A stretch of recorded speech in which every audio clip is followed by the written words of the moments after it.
bar should come up. Right, we're recording, yay. So now I want to go back to the screen share. Right, are we there? Yeah. Can you see this? Yeah. Okay, gold for that. Right, just shout if you have any questions of anything that I'm talking about, because I now can't see you on my screen. Well, I can see Joe, but you're the only one, Joe. I don't know why, but you're special today, obviously. So, I am currently writing a course about trauma, which, as you can see, I am calling Healing Body, Mind and Soul After Trauma. I've started to produce some of the slides, so I'm going to use some of those this morning to talk you through the beginning part, which introduces you to trauma. So you'll have to forgive me, please, for scrolling through. Right, to get to the slides that I want to share with you.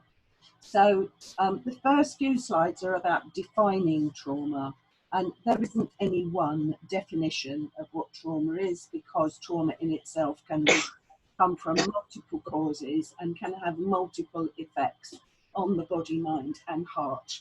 So I'm just going to talk you through a few people's definitions of trauma, including my own, and then we'll talk a little bit about PTSD as well. So have you all heard of Bessel van der Kolk? Say yes or no, because I can't see you nodding. Yeah. No, Yeah? Yeah? not me. Okay, so you know who he is. He says trauma is specifically an event that overwhelms the central nervous system, altering the way we process and recall memories. Trauma is not the story of something that happened back then. It's the current imprint of that pain, horror or fear living inside people. That's really important, actually. So it's not about the story, it is what that event or series of events does to the brain. Gabor Mate, have you all heard of him? No. Yeah. No? No. Gabor No. Mate is another American like Bessel van der Kolk. He is a PhD psychologist, psychotherapist. He's written an absolutely brilliant book about trauma called The Body Keeps the Score. He worked for years in slum areas with drug addicts and alcoholics, so he knows a lot about trauma and the causes of trauma, and addictions are one of the symptoms of trauma. So he says trauma is a psychic wound that hardens you psychologically, that interferes with your ability to grow and develop. It pains you, and now you're acting out of pain. It induces fear, and now you're acting out of fear. Trauma is not what happens to you, it's what happens inside you as a result of what happened to you. So he's saying a very similar thing to Bessel. Trauma is that scarring that makes you less flexible, more rigid, less feeling, and more defended. And then Judith Lewis Herman wrote an amazing book about trauma back in the 80s called Trauma and Recovery. I've cited it down the bottom. And she says that psychological trauma is an affliction of the powerless. At the moment of trauma, and I would not necessarily agree with that, and I'll tell you why in a minute. At the moment of the trauma, the victim is rendered helpless by overwhelming force. When the force is that of nature, we speak of disasters. When the force is that of other human beings, we speak of atrocities. Traumatic events overwhelm the ordinary systems of care that give people a sense of control, connection, and meaning. Traumatic events are extraordinary, not because they occur rarely, but rather because they overwhelm the ordinary human adaptations to life. They confront human beings with the extremities of helplessness and terror and evoke the responses of catastrophe. Now, one of the reasons I disagree a bit with her first sentence in that definition is She wrote her book 40 years ago. She was one of the first to write a comprehensive book on what trauma is, and she focused very much on women victims of domestic abuse and soldiers coming back from wars. So what she was talking about, particularly with female survivors of abuse, is that they were rendered powerless over a series or many abuses and became powerless people. Whereas, so that was her area of specialism, really. And she was the first one to say that trauma is trauma, whether it's a woman victim of abuse or a soldier returning from the warfield. She was the first one to make that link that trauma can affect lots of different people in lots of different ways. But she still said it's an affliction of the powerless. And somebody who is in a car accident who would not perhaps have been rendered powerless in their life before the car accident could still be deeply, deeply affected by the trauma. Particularly if they went on in order to recover from that trauma and had to have multiple operations, would be traumas in themselves. So people are not necessarily powerless before they are traumatized. So I just wanted to focus on that, just in case you understood that to mean that people were powerless, therefore they're traumatized. My definition of trauma, so to me, anything that is experienced as threatening can generate trauma-like symptoms and have a negative impact on our day-to-day interactions and activities. And we may not recognize that what we are experiencing is trauma symptoms. I do explain to clients the complex and varied symptoms of trauma, and we'll talk more about those in a minute. And I psychoeducate clients so that they understand more of what is happening to them. And that alone is part of their recovery process, because a lot of people think they're going mad. They can't understand the changes that occur in their mind, body, and heart. So I work with mind, body, heart, and soul holistically, as the whole of us is wounded by trauma, by using psychotherapeutic and healing skills and caring for the inner child, the child that we were, because that's where a lot of the wounds rest. So essentially offering a reparenting process with safety and listening built into that.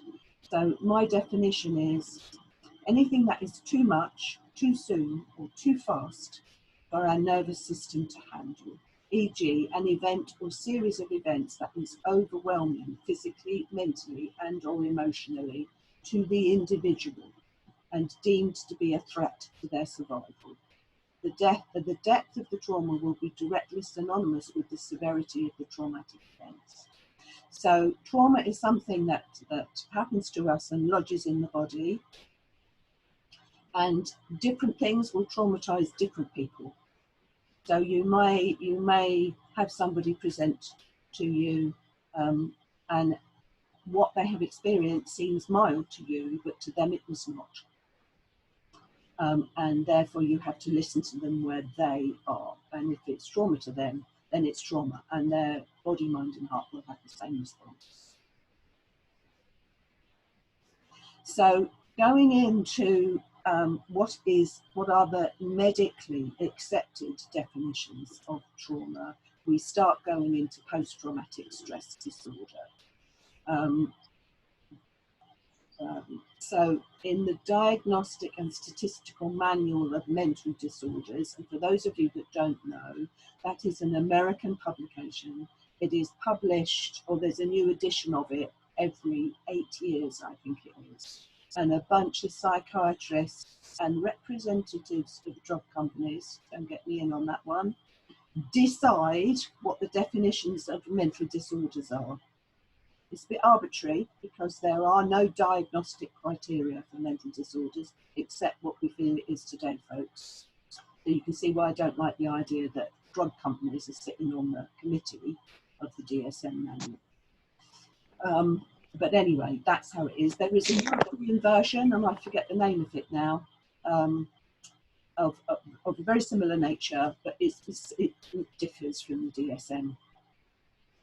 So in the DSM, there is a definition of PTSD, which is the person was exposed to death, threatened death, actual or threatened serious injury, or actual or threatened sexual violence in the following ways: by direct exposure, by witnessing the trauma happening to somebody else, in other words, learning that a relative or close friend was exposed to a trauma, or indirect exposure to aversive details of trauma, usually in the course of professional duties, e.g. first responders, medics, and therapists.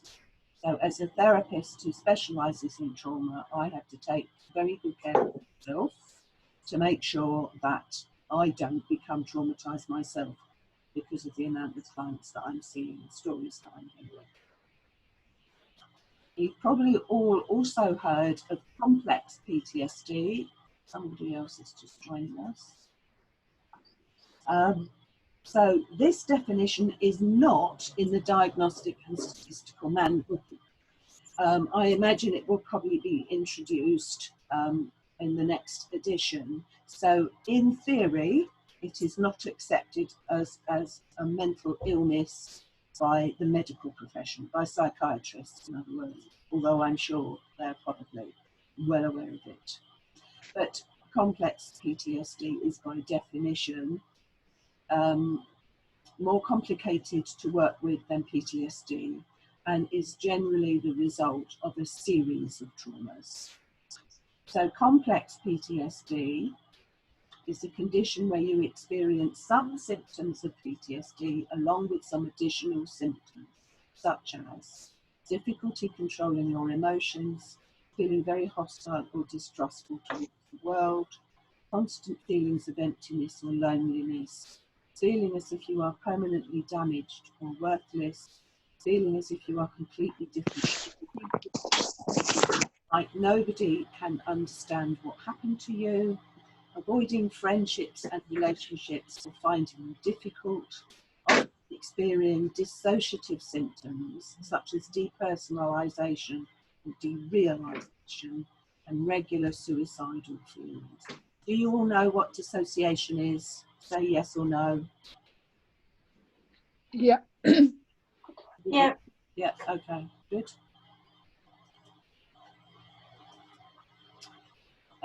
Don't want that slide. Don't want So, I really work with the term trauma. I wouldn't diagnose anyway, only a psychiatrist can do that. So I wouldn't diagnose PTSD. But I find that the word trauma is confusing because there is no formal definition. And you will hear things like, obviously PTSD, developmental trauma is what happens as we develop as children. That very often is abuse, but it might not be. It might be the loss of a parent as a child. It might be absence from mother for a long while, as a young child particularly.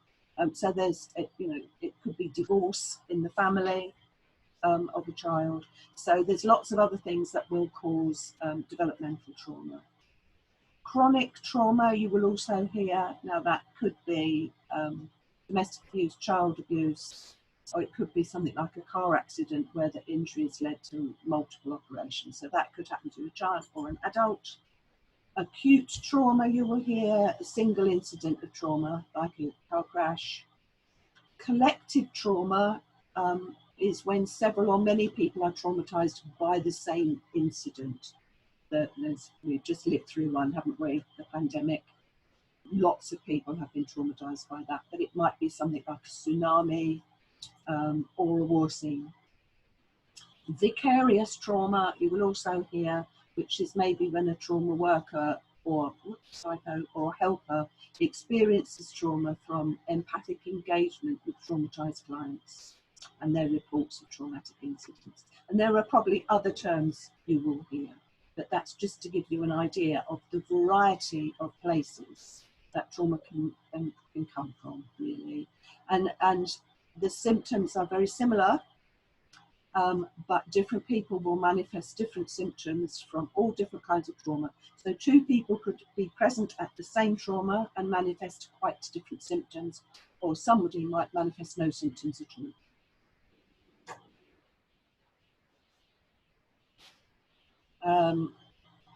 So this is another quote that I just found quite nice. Dr. Ariel Schwartz is another trauma therapist. She makes it clear that trauma is a normal response or adaptation to non-normal life conditions that may be in a person's history.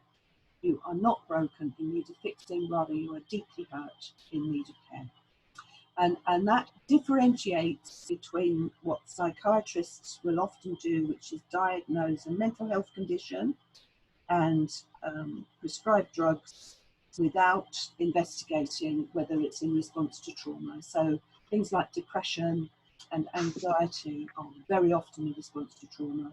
Some of the personality disorders certainly are as a result of trauma. So it's a complex subject, that one, that I won't go into, but I just feel that psychiatrists need to update the way they work with things, really. So the types of events that can cause trauma, we've mentioned some of them. Childhood abuse of any kind, domestic abuse, repeatedly witnessing violence or abuse, being forced to become a sex worker, torture, kidnapping or slavery, being a prisoner of war, witnessing incidents of warfare. I've extracted that from the Mind website that covers a multitude of things. Exactly. You are more likely to develop trauma symptoms if you experience trauma at an early age and the trauma lasted for a long time. You were in a position where escape or rescue were unlikely or impossible, and that's why children are so deeply affected by trauma, because they are often dependent on the people who are traumatizing them. Parents or somebody close to the family or somebody in school maybe, or the scoutmaster or the priest. We've all heard these stories. You have experienced multiple traumas and you were harmed by somebody close to you. So what can happen is maybe you experienced several traumas in your childhood. They might be relatively minor, so we're not necessarily looking at abuse, but several things might have happened to you and you forget about them, or they get stored in the back of your mind. And then as an adult, you experience perhaps a major trauma. It might be a car accident or the death of a close friend or a spouse or something like that. And that can trigger you almost like a collective response, and you will suddenly drop into PTSD and become quite severely traumatized.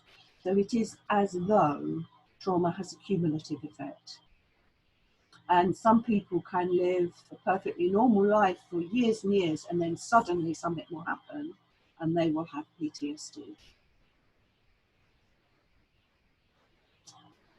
So traumatic symptoms are how we adapt to what has happened to us. The traumatic event is over, but the person's reaction to it is not. The intrusion of the past into the present is one of the main problems confronting the trauma survivor. Often referred to as re-experiencing, this is key to many of the psychological symptoms and psychiatric disorders that result from traumatic experiences. This intrusion may present as distressing, intrusive memories, flashbacks, nightmares, or overwhelming emotional states. And that was said by Joanna Richards. She is a trauma therapist and does trauma workshops for therapists. So possible symptoms of trauma, part one. This goes on for a couple of slides. So exaggerated jump reflex, when somebody comes up behind you and you jump out of your skin. If somebody does that a lot, that is a trauma response. Nightmares, often of the traumatic events, but not always necessarily directly. Dissociation, already mentioned that. The feeling response disappears. The person feels numb and they can't respond emotionally very well. The feeling brain and the thinking brain can part company. Thus, intellectual capacity can be reduced and memory can be lost.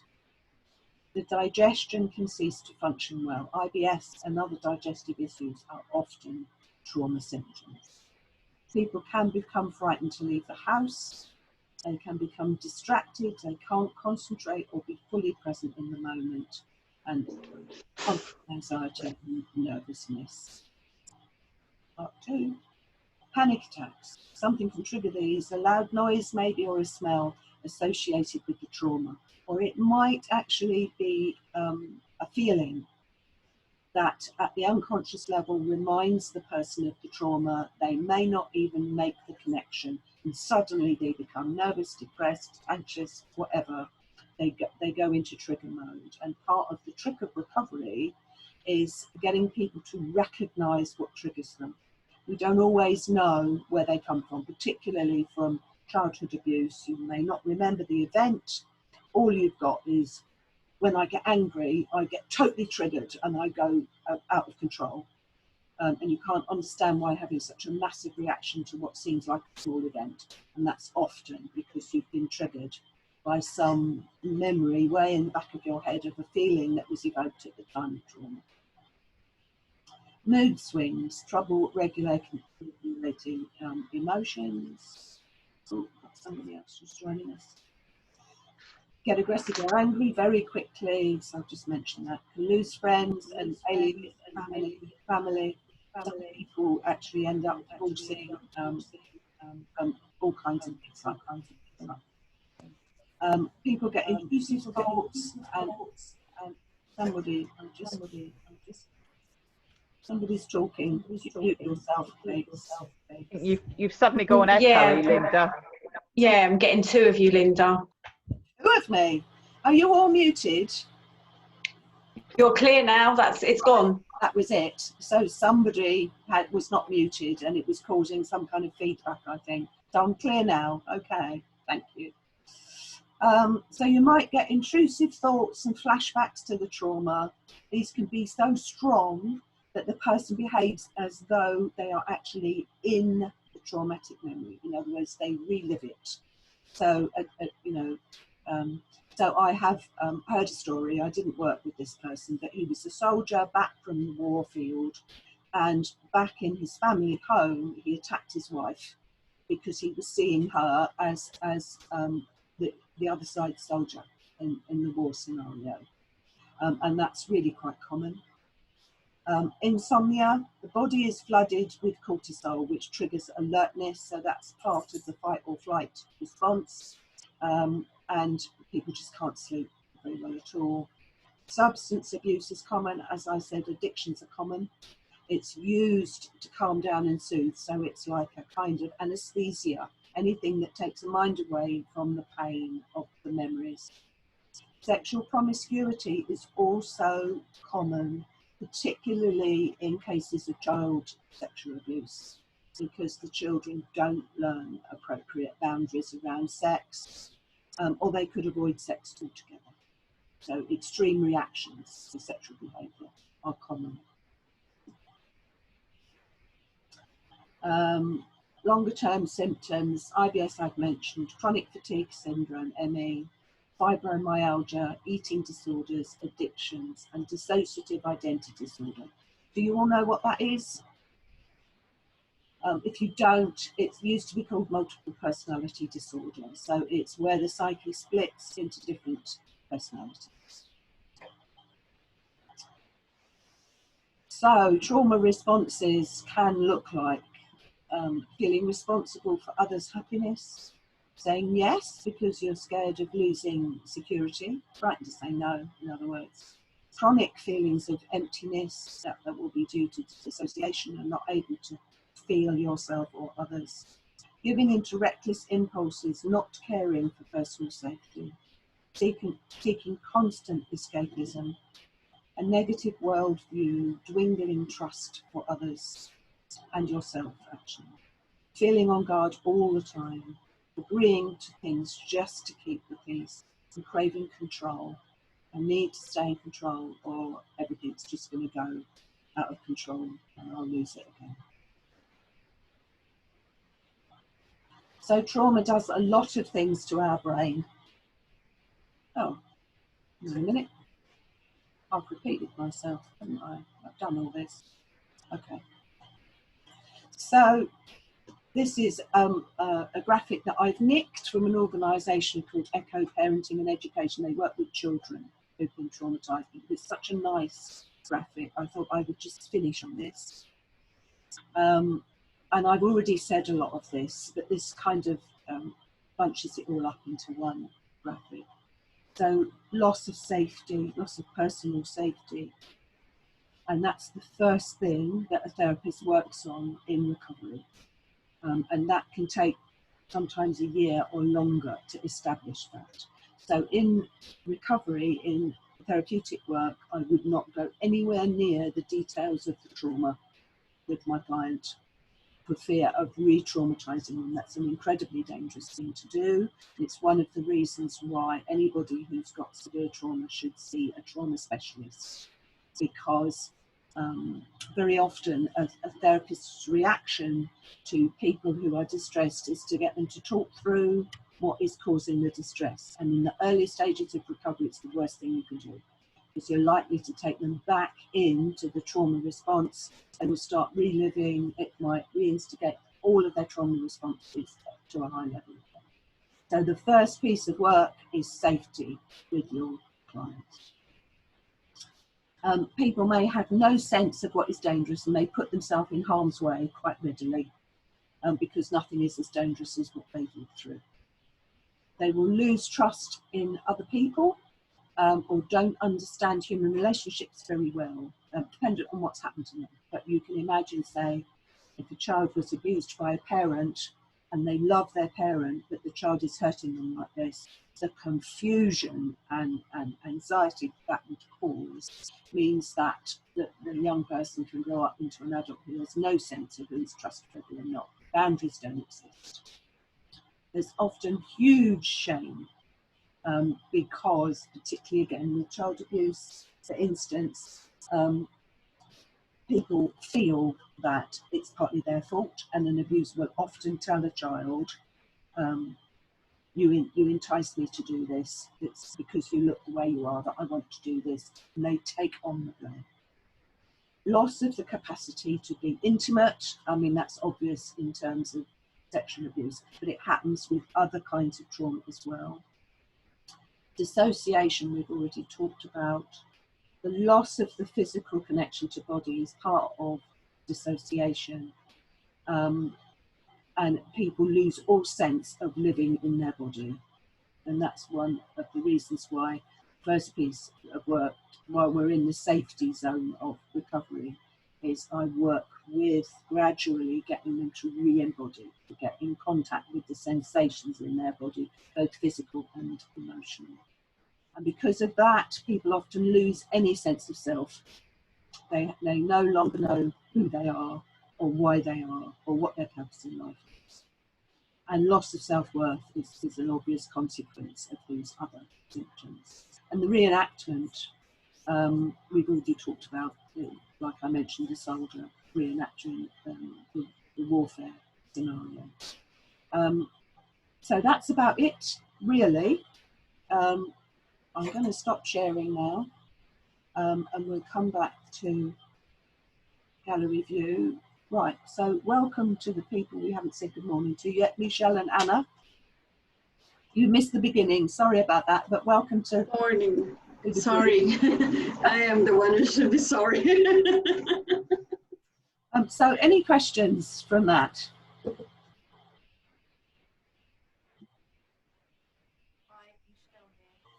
No? Yes, I do, Linda. You were saying about you wouldn't revisit the trauma, obviously, because of fear of re-traumatizing. Is it even necessary then to know what the trauma is? Yes. You would just start the work? Yes, that would be the second stage. So when you sense that your client is able to feel safe, they've got a safe place in their mind to go to, and your therapy room is a safe place for them to come, and they can actually begin to relax with you. Excuse me. then you will start visiting the trauma and getting them to talk it through, because as you know, talking it through helps you to process the event. But they can't do it while they're in trauma brain. It's just impossible. Yeah. What you're doing in the safety period is rewiring the brain, breaking some links that have been made in the neurons and creating new ones, calming the polyvagal system, which I hope you've all heard of, but it's the nervous system, so that as soon as they start talking about the trauma, they're not triggered back into it. So that's the second stage of recovery, and then you would start to talk it through. Any other questions? Are you all bamboozled? Michelle, I can't hear you. Okay, you hear me now? Don't know why. You're not muted.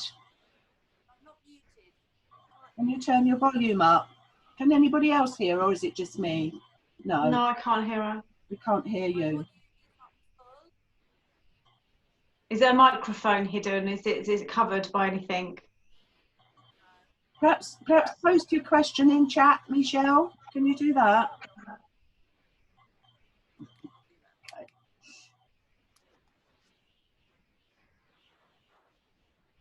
Any other questions while we're waiting for Michelle to do that? No, anything you didn't understand? I was going to ask about the when you said about the feeling brain and the thinking brain part, and then this can affect like the intellectual learning. Yeah. And I wonder how you can. I suppose you're just hypothesizing all the time, aren't you? I'm thinking of one particular client as well, who's very young, and thinking that this, you know, she's thinking about has she got a learning disability, etc., etc. And my head is screaming trauma, trauma, because there's something that is not adding up. And so that really helped, sort of like, yeah, I thought, thinking I know I've read it somewhere, I've probably learned it somewhere, but I was unsure whether that could be the effect of trauma. Yeah, indeed it is. Yeah, it could well be. Depends how the learning difficulty manifests as to whether you can get back to the trauma or not. But this is a client you're already working with, Joan, is it? Yeah. And is that client safe with you? Have you got a good working alliance? It's very early days, but already, yeah, she is comfortable. So, you know, work with that for a bit longer yet. Yeah. Before you start exploring if there's trauma in her history. Yeah. Just to ensure that she is beginning to learn how to trust you. She may not trust anybody else. It's worth looking into that with her. I'm not an expert with children, but I know somebody who is, if you want to pick somebody's brains. Yeah, brilliant. Okay. I don't work with kids, so it would be a different approach. Are you doing play therapy with her? No, because it's on Zoom, so it's all very different to what I was doing. And when I started on Zoom, I stopped working with minors. But she's come along and she's wiser and older beyond her years. She articulates stuff so well and what's going on for her. So she has already told me about her trauma and about her mum and the way her mum has been with her, that she actually went to social services herself to get them involved. So she is aware that she's been traumatized. So, and then it was only the other day she was talking about her learning, and she's an A-grade student, but she was saying how difficult she finds it piecing the information together. That she can read, she can read fine, but she said to process it is extremely difficult for her. If someone else reads it to her and explains, it's far easier, but for her to read a paragraph, take that in, process it, and then do something with it, she just says, I don't know what's wrong with me, I can't do it. Okay, so first thing I'm thinking if you're talking to me, Jo, is dissociation. So somebody who seems to be all together and is acting older than their years is controlling. They're a control freak a bit, and they use that to help them to feel safer. But it's not, it's an external defensive device. It's not, okay, it's not necessarily truly, she's not necessarily truly coming from an adult perspective, which is making me think she's not in her body, she's not feeling fully, So that would be a piece of work that I would try working with. If you have a look on my website, there's a trauma section that you can get into from the home page, and there are tons of PDFs down the bottom of that about grounding and how to doing somatic stuff, how to become more aware of the body. You might be able to adapt some of that for her, but it sounds like that's what she's doing. So that would be that, and that is working with safety, is to get people grounding and more embodied. There's also a list in there that she might find helpful of feelings and where you might feel them in the body, because people who are dissociated are shocked when they read that list because they don't feel them. Okay. Right, Michelle, let me have a look at chat. So you mentioned a trauma specialist. Can you recommend one locally in Faversham? The short answer to that is no, but I know somebody who might be able to, Michelle. If you give me your email address. Okay, can you hear me now? Yes. Oh, yes, sorry. Yes. Can hear you. Brilliant. Brilliant. I had to switch it off of it. It was sort of going through a speaker so I could hear it, but now it's going through the phone. So thank you very much for that. I really appreciated it. Yeah. I'm looking for a trauma specialist as well as getting some work myself. And I've seen you before. We have met a couple of times. And I was just wondering if you could give me the details of your website so I sure just look a little bit deeper and booking, because I think it's needed. Okay, so my website is lindabishop.co.uk. So is that with an I or a Y? It's with an I, 2 P's on Bishop. Okay. And then if you want somebody in Faversham, just drop me an email from the website and I'll put you in touch with somebody I know in Faversham who might be able to help you find Thank you. Okay. Thanks. You're welcome. Any other questions? No. Okay. Yes. No, I just wanted to say thank you, and just I found it really, really helpful to understand a little bit more about, you know, as a therapist, how important it is that we can also recognise maybe the trauma that we've been through. Yes. And also, you know, working with eating disorders and, you know, all that kind of thing, and addiction. I think that's really, really valuable. You're working with trauma all the time, Tess, as you do with sugar addiction. Working with addictions are always the product of trauma. Always. And I think that's only really been realised in the last couple of decades, rather than blaming the addict for being weak and drinking too much or eating too much or whatever it is that they're doing. Now there is a much more understanding that we do these things in response to something has happened to us, which has changed the way the mind and the body works. And it is a mechanism for coping. That's what addictions are. Yeah. And we're all addicted to something a bit, aren't we? And actually, most people are traumatized to some extent. I mean, there's a degree, so you could put trauma on a continuum from mild to severe, but this is the way our body responds to frightening events. Okay, so if everybody's happy, we'll go on to breakout rooms and you can introduce yourselves to each other. As there's only 6 of us, I'll just do it in groups of 2, I think, rather than the normal groups of 3. Everybody happy with that and to be involved in that? Good-o. Right, let me see if I can work this.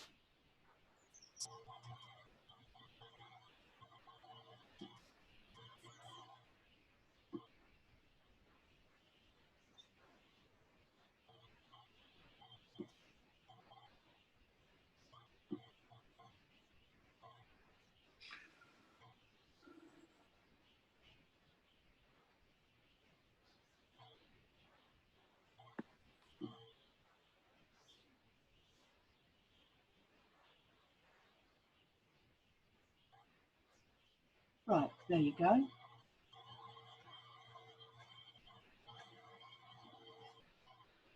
So it won't allow me to assign myself to a room.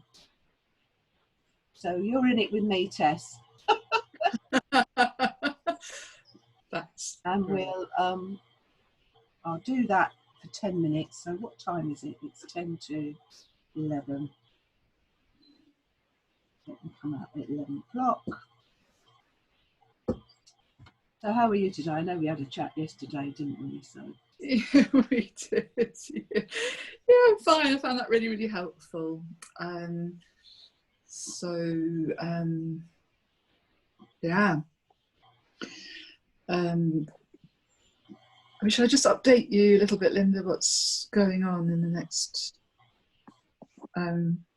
few days or so? So I'm doing well, first of all, well, what's the name of your colleague? What's her name? Claire. Claire, that's right. So she's been in touch and said, you know, look, update, you know, do your profile and stuff. And so I'm in the process of doing that. But I was just wondering how important it is to have, you know, up-to-date testimonials and stuff. So that's what's holding me back. I would suggest, have you got some testimonials on your website? Well, I do, but they're really quite old. Doesn't matter. Nobody knows, do they? Okay. So I wouldn't worry about, unless Claire is asking for them, I wouldn't worry about testimonials on your profile website, because people will click into your website anyway and they will find them. But who looks at the, you know, the profiles and stuff? Because when I tried to look at other people's profiles, I couldn't see them. You couldn't? No, I probably wasn't looking in the right area. But... Were you in Find Therapy Here? What's that? Were you in the website Find Therapy Here, or were you in the Therapist Network website? In the Therapist Network website. No, you won't find the profiles of our therapists there. Your profile will be in Find Therapy Here. Okay. And is that a separate? That's a separate website. Okay. All of our that's our directory. Okay. Find Therapist Here. Okay, so that's here. www.findtherapyhere.co.uk. Okay. And you will find all of them there. Let me know if you have any glitches with that. Oh, you've gone.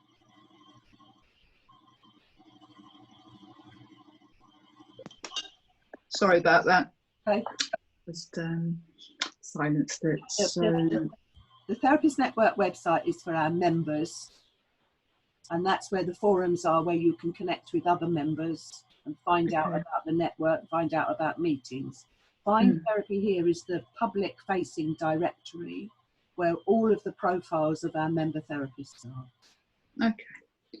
So no, that's really good to know. And I can put my new website on there, can I? You can put the link on, and then the link go into your profile, they can click on your website. Okay. And in terms of, because I've got this my first sugar awareness workshop coming up on, you know, the Zoom one, on Saturday. And where can I let people? Right, if you go, when you're doing your profile, I think it comes up down the right hand side is an option to add an event. And you can add that. If you get bamboozled by it, contact Claire and she will walk you through the process, or she will put it up for you. Okay. So it's going to be a bit complicated anyway, because I'm doing it through a retreat centre, so it's their details. Well, that's fine. So doesn't matter. Just describe your workshop, and then the link to book is here, and that will be their website, I assume. Yeah, that's fine. I would talk to Claire about it, and she can get it up there for you. Okay. I mean, I'm not really widely publicising it anyway. Being my first one, I'm quite happy just to keep it, you know, just to a few trusted friends, you know, where I feel quite safe, because you know, I don't want to you know, fuck it up basically. You've got it on your own website. What's that? Have you got it on your own website, this event? No, I haven't, and don't want to put it on at the moment. So why not? What's that? Why not? Because again, I want to know that I can do this first. This one's a little bit of a trial run. Okay. And I want to, you know, I don't want the anxiety to overwhelm me, and you know, I'm terrified that my mouth problems are going to flare up again, and I'm going to put, you know, obstacles into my path. So I want to go into it feeling completely relaxed and know that, you know. Have you got anybody booked on it so far? I've got at least 4. Right. And quite a few people who might be able to come. You know, it's just prime holiday time, isn't it? Saturday, and yeah, and you're competing with the sun as well. So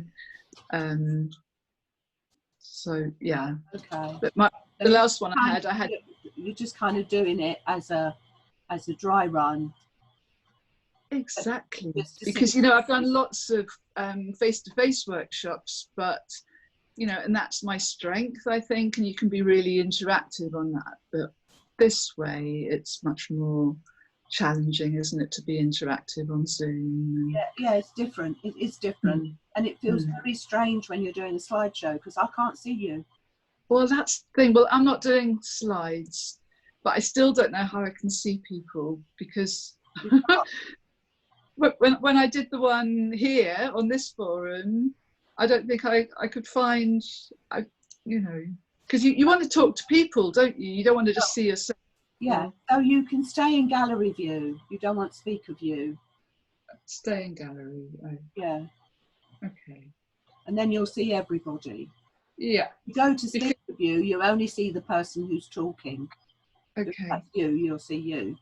Yeah. Because the thing is, yeah, I'm going to do a little bit of a quiz, and I want people to put their hands up, and I won't be able to see. And then use the chat box and all that business. So yeah, and you want to stay in gallery view, and you can see what everybody's up to. Yeah, I'm only just getting used to it. As you can see from the beginning of this, I tried it all earlier and it worked a dream, and then when I actually tried to do it, it all messed my head up again. So, yeah, but most people well done. Then most people don't mind. They get it. Yeah. You're, you know, or they help you, or they tell you how to do it. So exactly. No. really Thank you so much, Linda. That was really